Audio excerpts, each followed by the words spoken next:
It's very beautiful house. So, wala pa siyang sahig sa taas.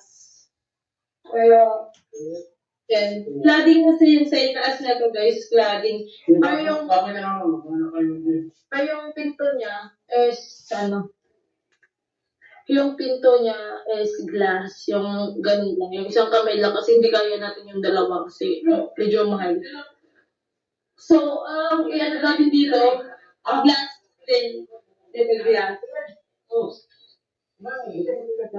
So, glass din siya. Sarap. Ang dami kasing bintana dito, guys. So,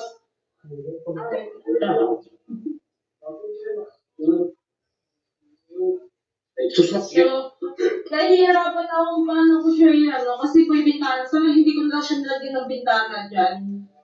No? Okay, okay. Sige na. Yes. So, ito guys, alam nyo, ito pa lang.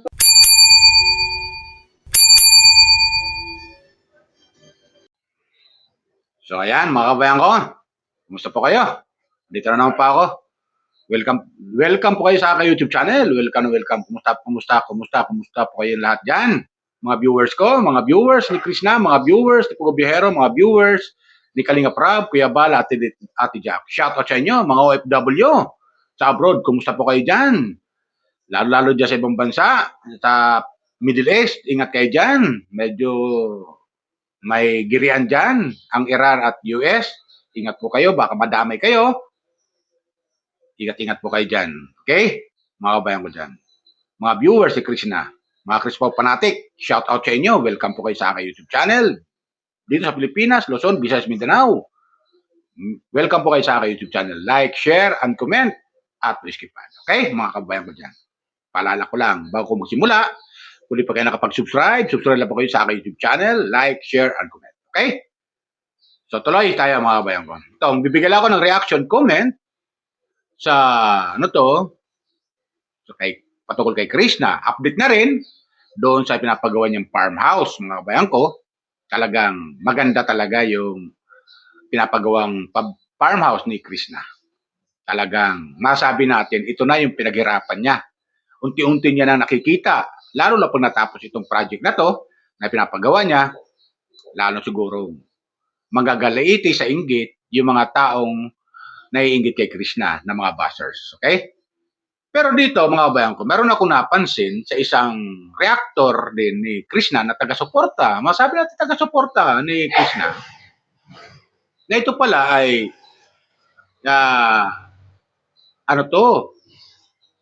humahanap ng mga ebidensya dito sa taong naninira kay Krishna. Na ayon dito sa kanya, ito tutukuyin kung isang reactor ni Krishna na si Ate Arjob. Sa to siya, Ate Arjob, salamat sa pagbibigay mo ng reaction patungkol kay Krishna at suporta na rin. Ganoon din sa mga viewers mo. Salamat sa pagsuporta nyo kay Krishna. Okay? Ngayon, dito may napanood ako dun sa kanyang live na itong taong itong naninira kay Krishna ay iisa. Na ayon kay Ate Arjob ay duplikara. So, napakon ako. Iktad ako sa gulat. Ba't duplikara?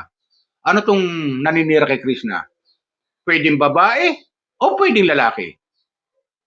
Duplikara Di ba? So magtataka tayo. Ba't ganun?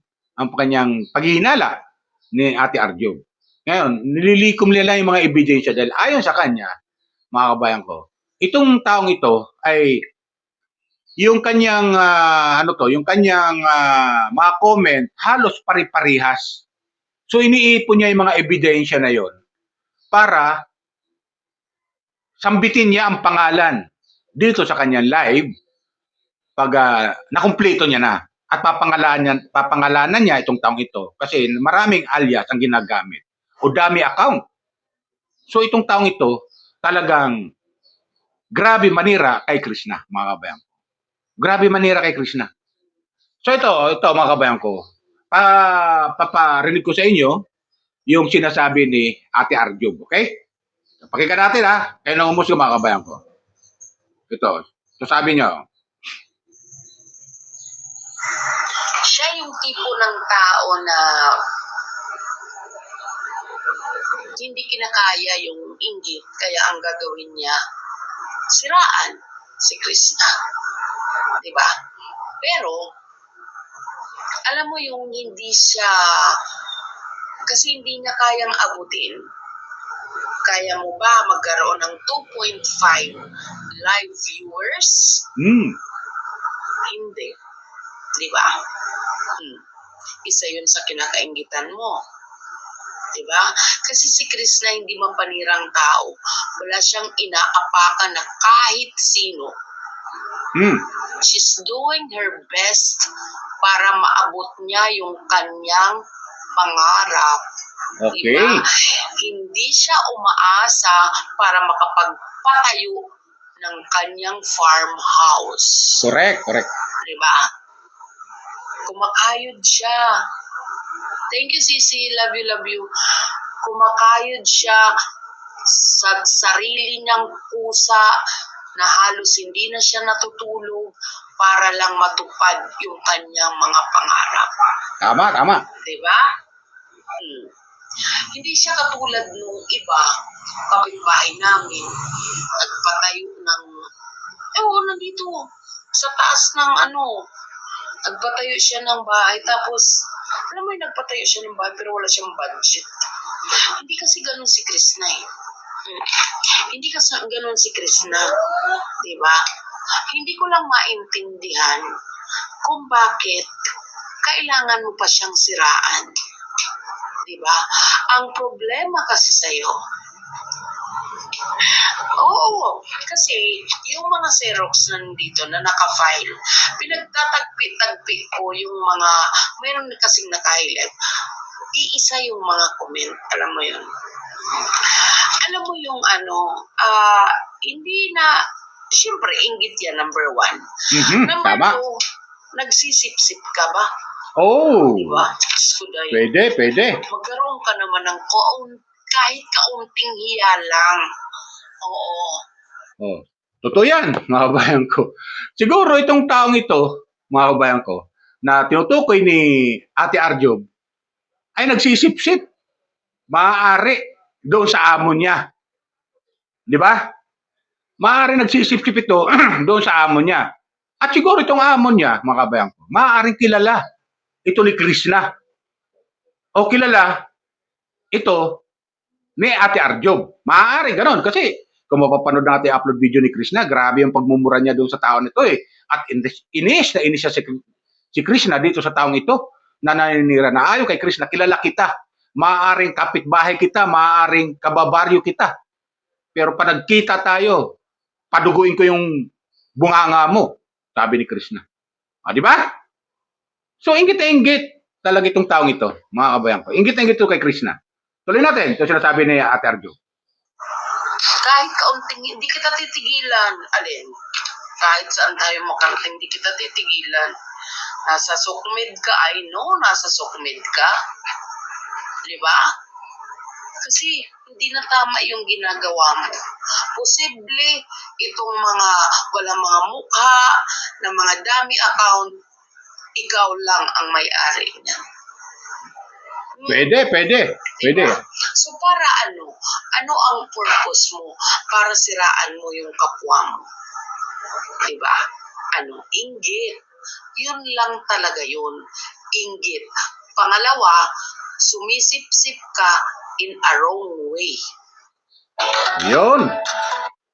Mga kabayan ko. Di ba? Tama yung sabi niya. Tama yung sabi ni Ate Arjob. Sumisip-sip ka in a wrong way. Diba? So grabe, sobrang pagkaingit ng taong ito kay Krishna. Sobrang pagkaingit. Ba't din lang niya gayahin yung ginagawa ni Krishna? Na yung kanyang mga pangarap ni Krishna ay unti-unti nang natutupad. Ba't din niya gayahin yun? Para kahit paano, makakuha siya ng attention sa mga viewers niya, sa mga followers niya. At gawin niya yung ginagawa ni Krishna na nagpapagawa ng farmhouse. Di ba? Namimili ng mga hayop para kanyang alagaan.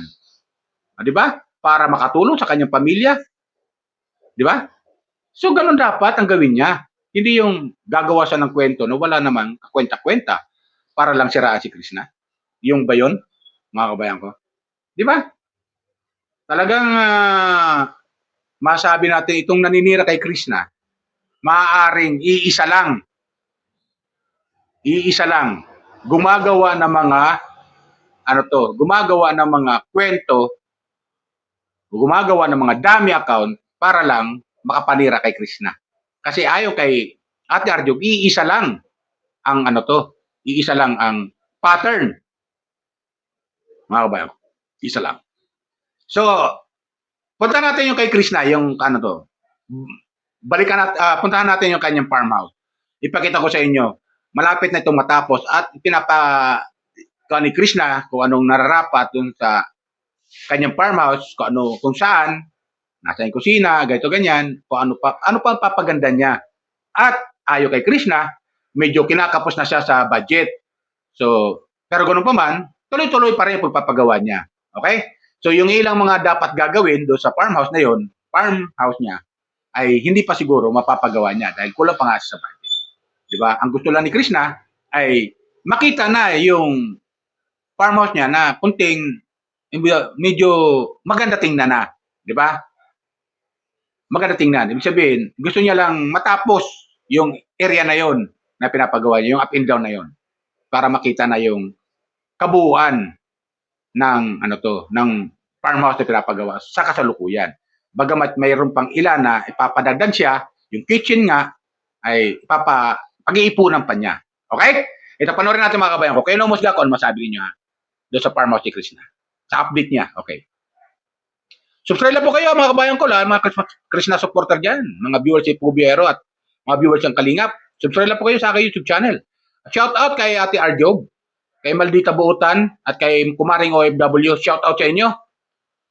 Mga viewers, welcome po kayo sa aking YouTube channel. Okay, subscribe lang po kayo kung di pa yung nakapag-subscribe. It's very beautiful house. So, wala pa siyang sahig sa taas.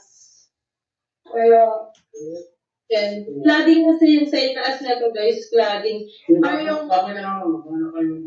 yung pinto niya is, yung pinto niya is glass, yung ganun lang. Yung isang kamay lang kasi hindi kaya natin yung dalawa kasi medyo mahal. So, iyan natin dito, glass din. Glass. So, glass din siya. So, ang dami kasing bintana dito, guys. So,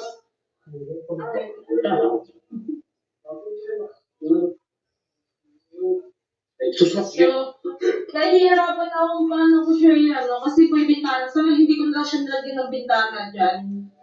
No? Okay, okay. Sige na. Klase. So, ito guys, alam nyo, ito palang first and second. Pero yung CR, or like yung kitchen natin, hindi pa. Kasi nga, hindi ko na kaya. Hindi ko na kaya yung kitchen. Siguro, yun na yung kitchen. Kasi, dito ko kasi ilalagay yun. Dito. At labas mo dito. So, sana,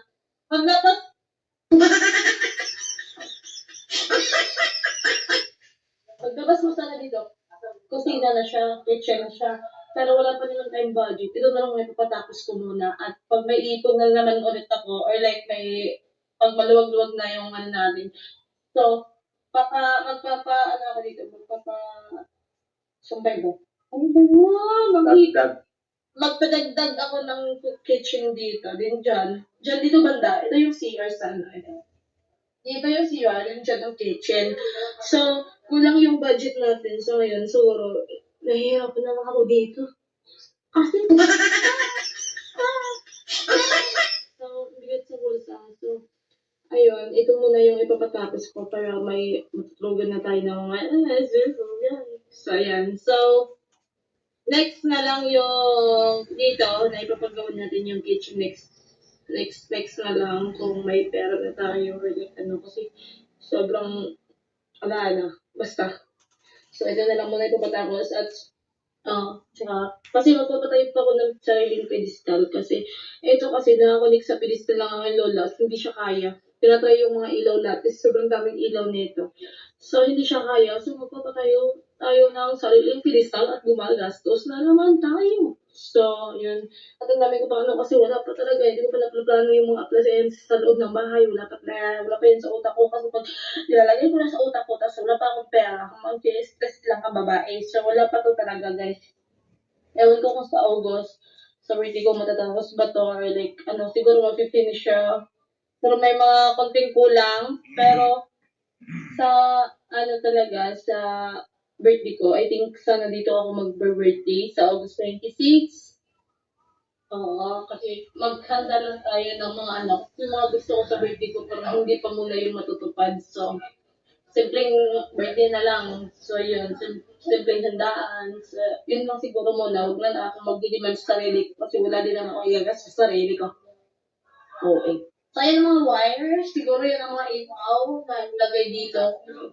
So, siguro guys, dito yung lalagyan ko ng TV. Dito yung lalagyan ko ng TV. So, baka may i-design na ako. Saan yung mga unuan? Akilang! Mamaya, yung makakita ko sa taas. Pero, hindi ko na makikita ko.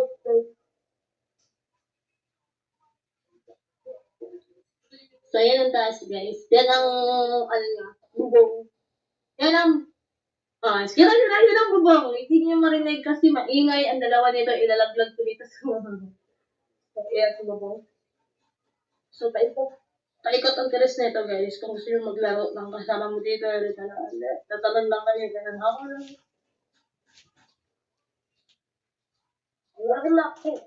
Hindi ako makaka-update, guys, kasi hindi ako salta. At ito ang tita ko. Sumisilip. Punta kami sa bahay ni Krista, guys. Salamat sa inyong pagsuporta sa kanya. I love you all.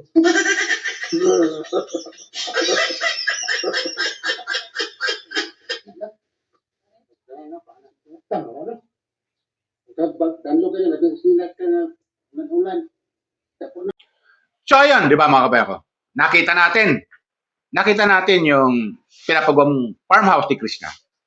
Unti-unti nang nagkakaroon ng linaw at unti-unti nang gumaganda yung farmhouse ni Krishna. Maganda yung pagkakagawa. May kisame na, mga kabayan ko. At maganda, may mga ilaw na. Ganon. So, pag natapos to, mga kabayan ko, talagang makikita natin ang tunay na kagandahan ng ipinagawa ni Krishna doon sa farmhouse niya. Katulad niya na maganda. Shout out si Krishna, ha? Sa mga viewers mo, shout out. Alam kong lahat ng viewers mo sumusuporta sa iyo ay sulit na magaganda. Shout out sa inyo, ha? Mga viewers si Krishna, supporter. Mga palalaki mo, mga pababae. Talagang masabi kong magaganda ang inyong mga puso at kalooban na sumusuporta kay Krishna. Okay? Except doon sa mga bashers si Krishna. Dahil maiitim ang kalooban at maiitim ang budhi itong mga naninira kay Krishna. Di ba, mga kabayan ko? So, tuloy tayo. Isa sinasabi ni Ate Arjo. Ito. Tuloy lang natin yung sinasabi niya. Tuloy natin.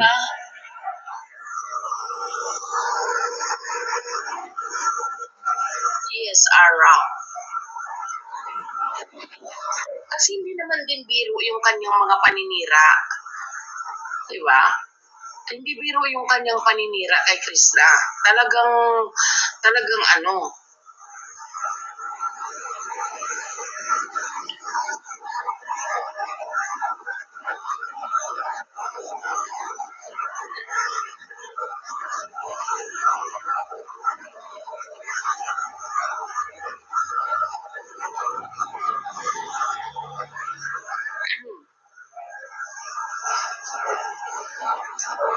Nagpagiling pala si Sir Paul. Ang kulit ni Sir Paul.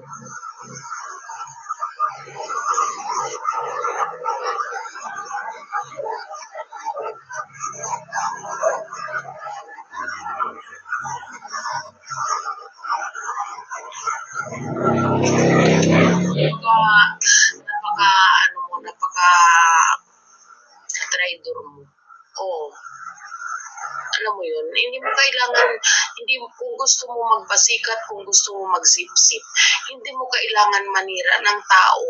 Tama. Lalo Tama. na, ay wala ka namang basihan kung totoo man yun o hindi. Diba?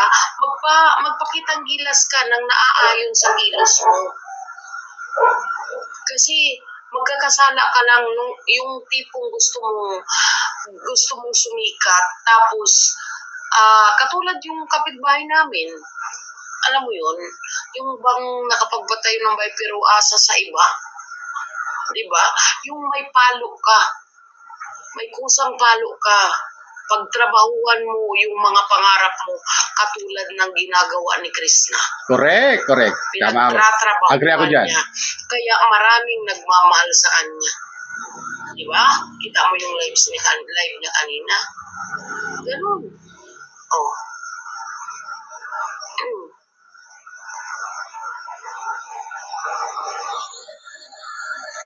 So, ito pa natin yan. Totoo yan. Kasi sa live ni Chris na mga kabayan ko, yung buwibisita doon sa kanyang live, umaabot ng 2.5K. Sa live lang yan, nanonood kay Krishna, 2.5K. So, ganun karami yung mga sumusuporta kay Krishna pag sa live niya. Yung mga ganun na maraming buwibisita sa iyong live, ay talagang kahanga-hanga yan. Di ba? Kahanga-hanga yan. At maganda, ibig sabihin lamang, yung iyong kalooban, kaya ka sinusuportahan ng mga taong naka-live din, handang manood sa iyo. Di ba?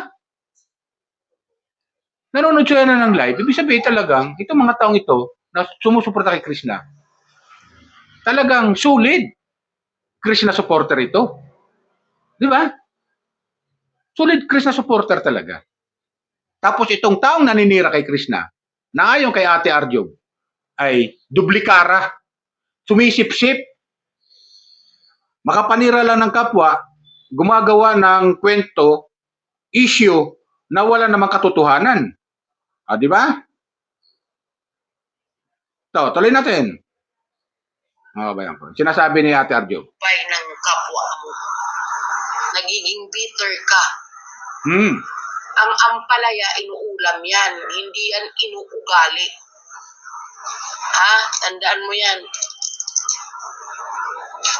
Try mong ulamin ang ampalaya, wag mong ugaliin. Tama. Ginugulay ang ampalaya. Amabel fixed this super spin collection. Yes. It's not a joke. Yung magsabi ka nagpalaglag, mga ganyan. At saka, ikaw, tawag dito.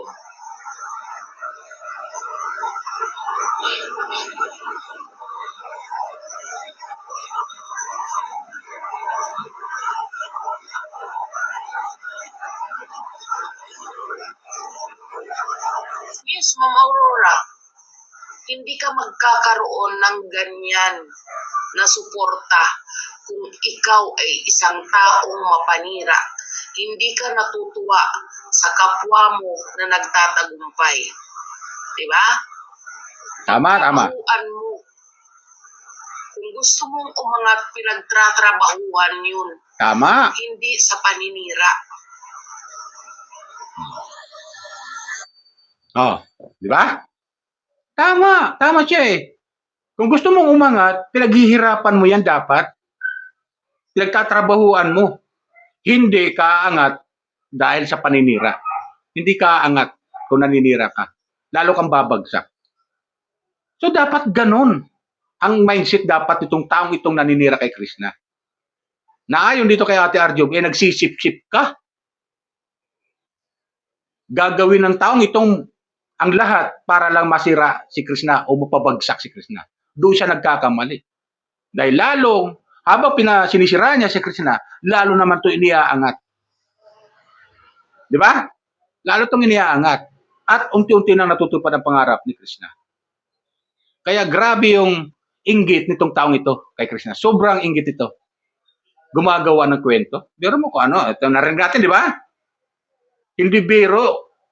Nasabi nagpalaglag. Ano palaglag? Ano akala niyo kay Krishna? Di ba? Kung ano mga kwento nito eh. Mapanira talaga, dapat talaga. Sabi ni Ate Arjo, gumagawa siya ng ano to, kumukuha siya ng mga ebidensya. At pag napatunayan niya ito, papangalanan ka kung sino ka, tao kang mapanira kay Krishna. Sasabihin niya sa kanyang live. O, di ba? Kapal din ang mukha ng taong itong naninira kay Krishna eh. Ayaw kaya Ate Arjo eh, dublikara. Tataka ako, dublikara. Pwedeng babae, pwedeng lalaki. Di ba, ganun yun? Kaya pag nakita to ni Krishna, baka sapakin to ni Krishna eh. Joke lang, mga kabayan ko. Hindi mo siguro gagawin ni Krishna yan. Hindi naman ganun ka kung yung tao na yan. Pero doon, salita niya lang yun, naiinis lang siya doon sa tao. Kasi sobra naman kasi kung mga kapanira. Na ayaw kay Krishna, kilalang kilala mo talaga ako. Kilalang kilala mo talaga ako. Kaya sabi ni Krishna, maaaring kilala kita at maaaring kababaryo kita. Maaaring kapitbahay lang kita. At nakarating ka na dito sa bahay namin, maaari, ayaw kay Krishna. Kaya pag nakita kita, paduguin ko yung bunganga mo eh. Sabi ni Krishna. O di ba? So sa inis niya lang yun. Dahil itong taong to, walang habas kung manira kay Krishna. Di ba ganun yung mga kabayan ko? Walang habas kung manira kay Krishna. So yan sa akin mga kabayan ko. Sana nagustuhan niyo yung aking comment, reaction sa video patungkol dito kay Krishna. At doon sa taong naninira kay Krishna. Na balang araw ay papangalanan ni Ate Arjo itong taong ito, kung sino itong taong ito. Tama lang yan, para malaman ng lahat kung anong pangalan pagkakakilala ng taong ito. Para batikusin din natin itong taong ito. Okay? Ilan po mga kabayan ko. Ingat po kayo lagi. Pagpalay po tayo ng pong may kapal. Bye!